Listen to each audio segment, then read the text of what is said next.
I've been talking about this letter. You're probably bored of me with this letter. You keep talking this letter, this letter. What are you talking about, this letter?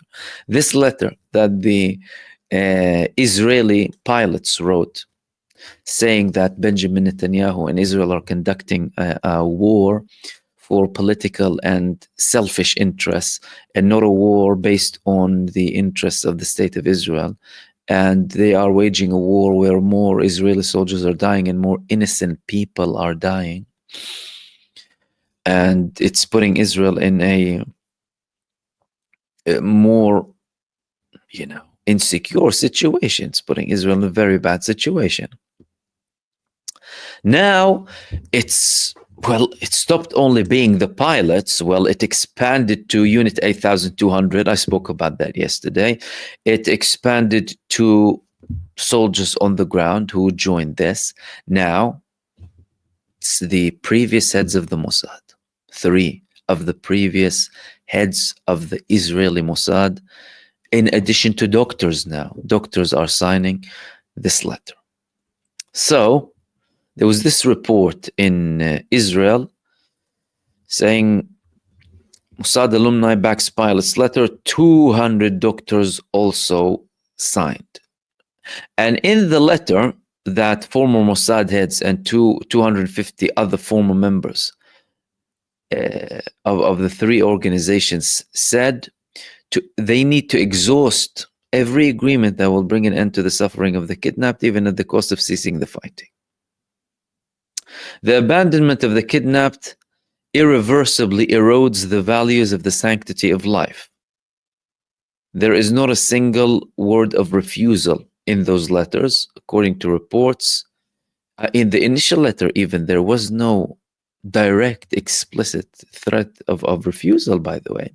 But it shows you the state of panic Israel is in. The state of panic, well, by sacking them immediately. It's like these people haven't really said anything about refusal, just voicing an opinion. But it shows you the state where things are headed to. And in this report, they also continue. It's not just 8,200, the unit 8,200, doctors, captains, paratroopers, and gunners. Now, the Mossad, you're seeing how many people are participating. Dani, Yotam, Ephraim Halevi, and Tamir Prado. These were the 3 previous heads of the Mossad that signed this letter. These are the people. And head of the Mossad, well, everyone knows the head of the Mossad, really. Who doesn't know the head of the Mossad and, the level of this organization in Israel? Again, not in any way to say that these people are somehow good or whatever. No, not at all.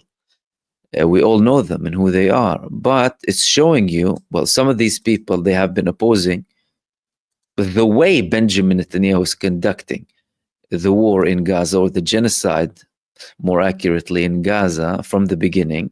But now, with these signatories, they are officially going out against the state.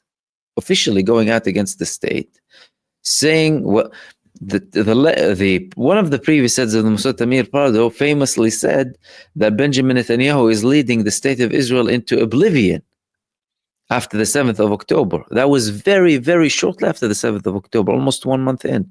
He said at the time, and I spoke about it at the time, by the way, Netanyahu is leading Israel to oblivion, he said. Previous figures in the Israeli army, well, he said, the man is going to kill the state if he continues down this path. Now, these people are not only participating in protests, imagine that, many protests they participated in to get a deal, any cost, get a deal, end the war. They're now signing a letter, outright letter. Now, despite the fact that there is no outright call for refusal, this is how it's being viewed by the establishment, by the government, to be more specific, in Israel. And that's why Netanyahu and his little poodle defense minister or genocide minister, Katz, are sacking these people. Now, this is causing more problems. What are the problems that this is causing now, by the way? This is causing problems with the people who are actively serving. How is it causing a problem? So they are saying now, some of those who are still serving in the terror army of Israel, oh, people who are not even fighting, so some of them, because some of them were, active, and some of them were not. But they're saying, well, hold on, they have a freedom of speech, and they can talk and they can criticize, and we can't, and we need to shut up and go and die. Why should we be in this position where we're going there, getting killed, and not having a word? Okay, well, that's going to create a bigger debate internally. So every day that goes by, this is the logic now, and this is something that's becoming more mainstream in Israel, in the streets. And also many people are saying that, politicians too. And with every day that goes by, Benjamin Netanyahu is delaying this for his own interests, and we're paying with our lives for no defined strategy for the future, with no guarantees, and now with no active strategy against the Palestinian resistance. Like, there is no declared objective now. The previous campaign ended. We were a new campaign with a new name after the ceasefire ended. And that campaign doesn't have the declared objectives that they previously had for the war. The IDF said this is in a hope to apply pressure on Hamas to submit to a deal. They want to extract positions from Hamas. Okay, well, where is that leading to? Nowhere. That means the people are going there dying for no reason whatsoever, apart from Benjamin Netanyahu and his political interests. That notion that was there from the beginning, from the first day, from the day when Benjamin Netanyahu went and visited the Israeli army surrounding Gaza before they decided to have a ground invasion, and people were shouting and swearing at him. Then moving on to 2-3 weeks into the war, into the genocide in Gaza, 2,000 fleeing from Gaza and refusing orders. Later on, leading to outright rejection.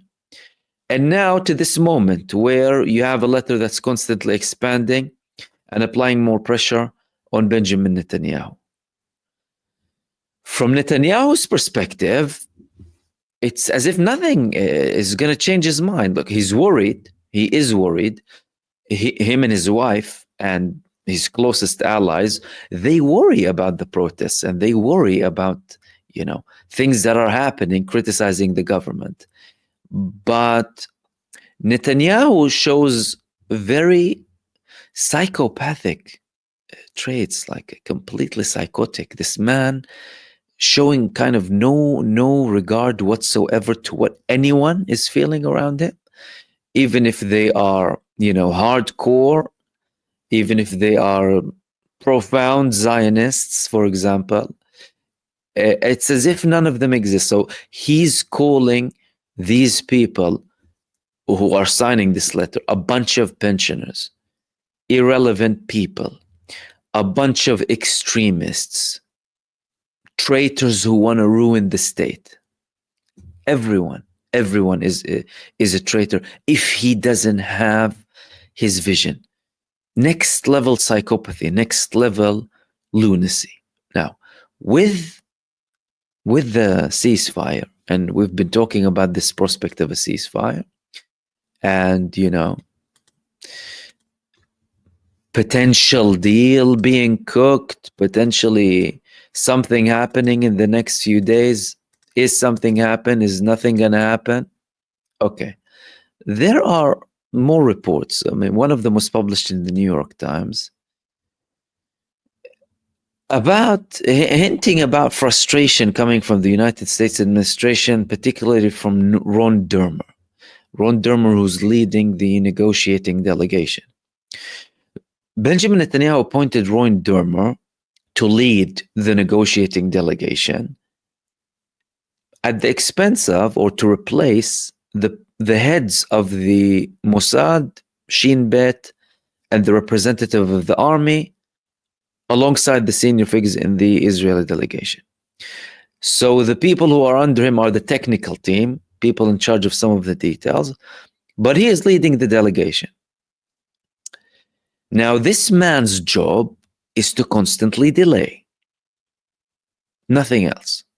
In Israel, the families of the prisoners of war are saying he is having progress, and his progress is delay. That's his only progress. He's sitting there implementing what Benjamin Netanyahu wants. And the problem with that recipe is, well, with every prospect of a ceasefire, and again, that depends to a very high level on the United States' position with Israel, the way Trump and Witkoff will talk to Netanyahu, will they give him an ultimatum? Have they already given him an ultimatum? Are they going to implement or enforce that ultimatum? Despite all of that, or even if we combine that with the fact that you have someone like Ron Dermer there, well, if they don't go ahead and enforce everything, you have a person who's only intending to delay. If they do enforce something, he might become irrelevant at one point. He might. But judging by what happened before, and the fact that reports confirmed that Witkoff and Trump forced Netanyahu into a ceasefire agreement, well, at the time, the delegation was led by, well, the head of the Mossad, the head of the Shin Bet, and the representative of the Israeli army. We're seeing what's happening with the head of the Shin Bet, sacked. Supreme Court is refusing to allow Netanyahu to sack him. As a matter of fact, they also told Benjamin Netanyahu, you're not allowed to come with any alternatives too. So not only you can't sack Bar, you can't bring anyone else. And the government has approximately 3 weeks to try and solve this with the Supreme Court. It doesn't look like it's going to happen. Clearly, when the head of the Shin Bet, Ronen Bar, said that legally he can't take me out of my job, he knew what he was talking about. He said, I'm here in my position based on legal stuff. Netanyahu can't take me out of my position. And judging by what the Supreme Court did, the man has a point. Netanyahu can go and complain, maybe. You know, his solicitors, his legal team can try and do something. It isn't going to happen. It isn't going to happen in the Supreme Court. That is unless Netanyahu completely overwrites them and takes them down. And this is where things are headed. This is where things are headed. Things are headed towards complete disaster within Israel. This letter is gaining momentum. Troops on the ground, pilots, reports that some in the Navy are supporting it too, gunners, paratroopers, 8,200. Now the Israeli Mossad, more people from the society, doctors supporting it.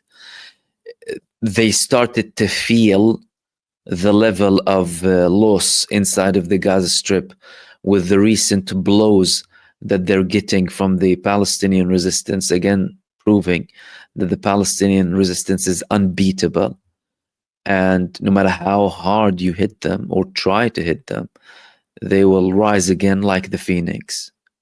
Simply won't work. What is he going to do? Is he going to drag this for the next year, for example? Now, again, a lot of this now is depending on Witkoff and Trump, the Trump administration. They're saying that the talks with Iran are going well. They're saying that there are potentials to reach an agreement with them. In relation to Gaza, again, there were reports that these latest proposals coming from Egypt could work as a bridging ceasefire leading to an end of the war. So again, we might see something new here. It's not really linked to the others, but a longer kind of ceasefire that will take approximately 60, 70 days, maybe with some guarantees. I'm not sure how valid and credible, trustworthy these guarantees would be. to lead to an end of the war. And if that doesn't work, it could lead to an escalation. It could lead to more escalation. But so far, well, the resistance is getting more active. And for some reason, even in Israel, they're talking about some losses. As a matter of fact, in Israel, 2 weeks ago, they spoke about that ambush that happened in Khan Yunis. And at the time, I thought that that was an attempt coming from Israel or some in the Israeli media to add more pressure on the government, although they're still very aligned. But there's an element of applying pressure here because they're recognizing the loss that's happening. They even declared that ambush before the Palestinian resistance did. That was something very, doesn't really happen that much. Previously, in previous months, at the peak of the attacks against the IDF terror forces in Gaza, Israel wasn't saying a word. No word whatsoever about what's happening. That's why, I constantly continue to give the information that's coming in from Gaza about the level of intensity from the resistance against the Israeli army, the Israeli terror army inside of the Gaza Strip. But now it's as if they are accepting that there are certain losses, meaning, well, they're not really that happy with what's happening, and they're trying to apply pressure on the government to end it, aligning themselves slightly more with the population. Because the population in Israel is very split, of course. There are the Netanyahu cult, really. There are the others who, they don't have a problem with the concept of genocide, but they are not really happy with what Benjamin Netanyahu is doing and how he's conducting this. And there is a minority who's outright against genocide, full stop. But if we want to talk about the majority are opposing Netanyahu, undeniably. The majority in Israel oppose Benjamin Netanyahu. And he's losing more and more popularity in Israel the longer the time goes by. And the criticism from the people against the media reached peak levels. That's from months back. That's not from now. That's why many people are resorting to social media and Telegram to find real sources. Even the families of the prisoners of war, they listen to Hamas more than they listen to Netanyahu. Even with the daughter of Strook that I spoke about yesterday, that's already circulating in social media in Israel. Everyone knows it, but the mainstream media doesn't report anything about it. Because, of course, the military censorship, because Israel is in a state of war, a declared state of emergency. And, of course, they use these as pretext to have draconian measures inside of Israel.